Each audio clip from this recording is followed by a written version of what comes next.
The Checkpoint is presented by GM Pharma, the first international multinational pharmaceutical company in Georgia. GM Pharma, to serve those who need it most. Very thematic news. High time to dig deeper into the energy sector. Then securing Georgia's energy future. SGEF program is around 16 million USD 5-year project implemented by Deloitte Consulting and funded by the American people via the U.S. Agency of International Development, or USAID. The purpose of SGEF is to improve Georgia's energy security by reducing the sector's susceptibility to malign influence through sound long-term policy making and governance, increased private sector investment in renewable energy production, including wind, solar, and hydropower, building the capacity of Georgian institutions to effectively and sustainably manage domestic energy markets, and improve the energy sector resilience to cyber threats. Potash, Chief of Party, USAID Securing Georgia's Energy Future program, sat down for an interview with the Checkpoints. Today we'll be talking about this Securing Georgia's Energy Future program, which is a 15.7 million USD 5-year project implemented by Deloitte Consulting and funded by the American people via the USAID. First of all, thank you for this support. So what is the main purpose of SGEF? Well, the main purpose is to align Georgia with the European Union energy framework, to help promote clean energy, renewable energy, which is the future, to help with energy planning so we have a vision for how that future is going to look, to implement market forces so that there is the lowest prices for the consumer and so that there's a fair deal for producers, and finally to help in energy security, which is a big problem worldwide and in Georgia as well. The SGEF, as I have read, helps Georgia diversify its sources of energy while building a resilient, competitive, and transparent market that is attractive to private sectors. A lot is said by this one short sentence. So let's start from evaluating the sector itself, because on the one hand it seems that the sector is attractive to the investors, but on the other hand we see this opposition towards the development of this sector through different groups of the society. Namakwani case, other 84 projects that are pending right now, Nenskra, which is also a large HPP in Georgia. How can this program help to solve some of these problems that are actually in attitudes, so to say?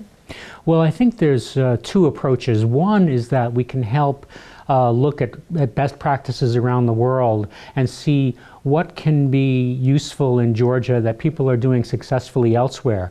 But having said that, you can't just copy and paste what happens in Germany to Georgia.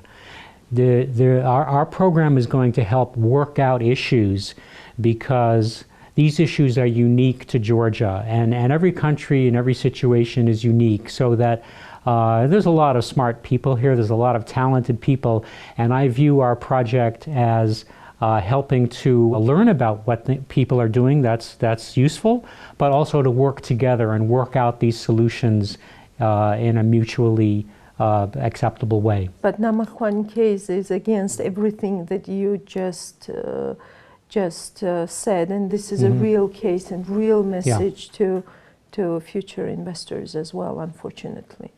Yes, Namakwani is going to be scary to investors who are looking at long-term putting capital at risk in Georgia, and I can say that the Namakwani from what I have looked at it, the technical analysis was done well. I think the contracting was done well. It was an open, competitive tender with 19 bidders and with 3 shortlisted, and then with the good companies that were selected. So I think it has a good basis. Then I think the community relations were handled pretty well, and I think the local community was relatively satisfied. But then other forces became involved, and I think in Georgia, other forces get involved with disputes so that there's argument that is beside the main point of is Namakvani a good project that should be built, and was the process legal and just? So I think that our project can help with strategic communications with Namakvani and with other issues, because these communications are built on trust. And trust is built on communications and respect. And I think that, being an outsider, I think you'll always have disputatious parties that try to get involved, I think for illegitimate reasons. So I think that we want to try to keep the debate focused on what's best for Georgia. Yes, speaking of strategic communication, if we look like for several years, if not considering like last couple of years, this sector was really open and really appealing for FDI, and we saw big projects, and we have electricity now because of that, right? But it seems to me that the country took granted that this interest would be there despite everything. Do you see what Georgia wants from its energy sector, how it sees the development of energy sector? Do you see a long-term planning and long-term strategy in place? Because it seems that we are now speaking about developing the sector without having this step-by-step strategy or action plan how to develop the energy sector in Georgia. Will SGEF help in that way as well? Well, I hope to, and I think that this sitting now in the middle of October, when you have the COP21 happening in Scotland next month, where the world is going to come together and debate how do you approach climate, and how do you approach energy, and how do you have a society with energy justice and with clean energy that's affordable and reliable. So I don't see Georgia as an example of bad planning compared with the rest of the world. The world is struggling with these issues, and there needs to be a major transformation, and not just of the energy sector, because I think you quickly look at transportation. And in Georgia, 75% of the electricity is already carbon-free. Georgia is a very clean country with respect to its electricity sector. But with respect to the transportation sector, it's still 95% fossil-based, probably more. So I think that we need to electrify the transportation sector here, and also build up the clean energy sector with wind and solar. And these are all debates that are very serious. And I want to bring in one more aspect, which is that it's not a debate amongst, I'm going to say, old energy experts like me. This is a debate that has to involve the younger people. Look at Greta Thunberg, who's saying, blah, blah, blah. and I think that we have to involve the young people. So our program is building 2 courses for younger people in energy planning and in cybersecurity. We're working with Georgia Technical University, and we have a strong mandate and a desire to engage with the younger people who can get into the energy sector and help make it clean and green and affordable for everyone. When we're speaking about diversifying energy sources in Georgia, meaning wind and solar in particular, first that developing these directions is still not very cheap, right? And the second, we hear from different experts that you cannot develop these directions unless you develop hydropower as well. What is the interrelation there, and what are some of the trade-offs there?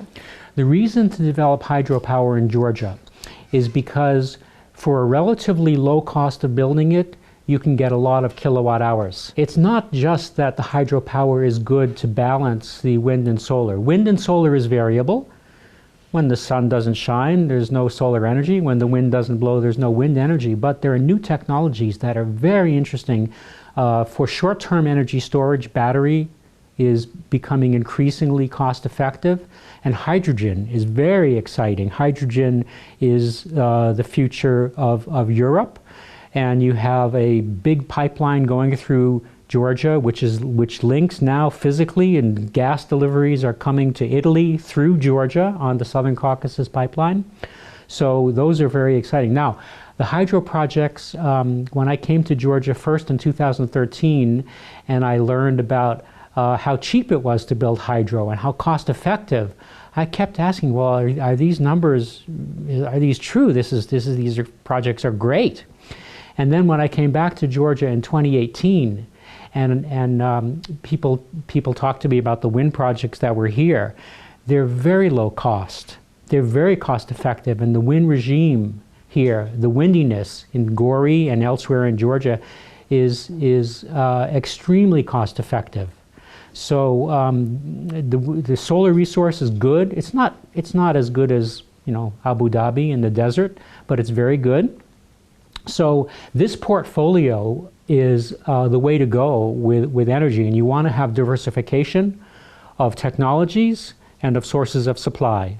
So all these things are good objectives. One of the purposes of this project, what I have read, is to ensure that Georgian households, businesses, and public institutions have stable access to affordable energy. What is affordable energy, and is it realistic to have affordable energy when we are in this process of approximation to EU standards and market liberalization, a big reform that we are facing right now? Well, the EU standard calls for appropriate levels of subsidy for vulnerable population. And this is very important because electricity, I mean, we have to say that electricity is almost a right, because for modern life you have to have electricity. You have to have communications. We use cell phones, we use the internet, and so to have access to electricity is critically important. And we have issues of fairness and price that have to be fixed with levels of subsidy that are workable. Georgia has a GDP per capita of about $5,000 US per year. And so we are 106th among 106th. Yeah. So, in the world, you know, according we're not going to be able to have the energy supplies of a Denmark or a France, but on the other hand, the amount of electricity needed here is less because the weather is better, and it's not as much electricity is needed. Yeah, because today if we look at international rankings, we can see that with, for example, tariffs, Georgia is really appealing for doing business, right? Yes. So it will be some kind of tough line, so Yes, that Georgia yes. kind of maintains its competitiveness, especially in the medium term. How is SGEF approaching this issue? Well, we're working with the government on the energy policy, and we hope to be giving our ideas and how the energy policy should be shaped so that the tariff structures are reasonable and fair and understood and accepted by. Nobody likes to pay their electricity bill, so it's but it should be something that you accept because the service is good enough and you can get by. Yes, and on the other hand, these low tariffs kind of impede with infrastructure development as well from the company's side, right? So what is the focus of SGEF on infrastructure development, and what are some objectives there? Well, physical infrastructure, what in the US they call iron in the ground, is necessary for electricity reliability. So you shouldn't have too much dependence on imports. You should rely on imports on a short-term basis when the market allows it, but markets fluctuate, and sometimes there's high prices that are available in neighboring countries, and sometimes they're low prices. And one of the other big advantages for an open market with really open borders for electricity trade is that gives you the system reliability. Because you can have system reliability with batteries, with hydrogen, with hydroelectric projects. But the best practice in the world is that strong bonds with your neighbors for trading gives you the best reliability. What is the approach towards PPAs? Because this is something that is really criticized by IMF, and also if we look towards the statements of these opposition parties towards hydropower development, they are finding their reasons in PPAs as well. So what will be the approach towards PPAs? Well, PPAs, actually the PPAs that are offered in Georgia are not really firm fixed price PPAs for all the year. They're only partial year is there a firm fixed price, and the rest of the year is a market price. And so this is a blended PPA, and it's a good approach. And I think that you shouldn't give a fixed price agreement if you don't have to. You shouldn't lock yourself in. But on the other hand, if you don't lock yourself in, you're exposed to the market. Well, we're sitting in Forbes, so Forbes has to be the citadel of portfolio theory and approach, like I learned in business school. And in business school, you learn that a portfolio approach is what you should have. You should have a balanced portfolio of stocks, of bonds, of short-term, of long-term, and the same is true in electricity. So to summarize our conversation, what does this program wants to achieve after 5 years when it ends, right? Because it's a 5-year program. What should Georgia have after these 5 years? Well, I love that question. There should be something built. There should be projects finished that are there's nothing, I mean, in my career, what we love to do is to go to a groundbreaking and see the project started, but I think to see the project actually working, it's thrilling.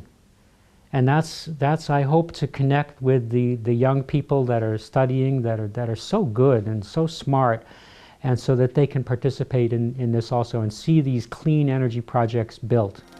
The Checkpoint is presented by GM Pharma, the first international multinational pharmaceutical company in Georgia. GM Pharma, to serve those who need it most.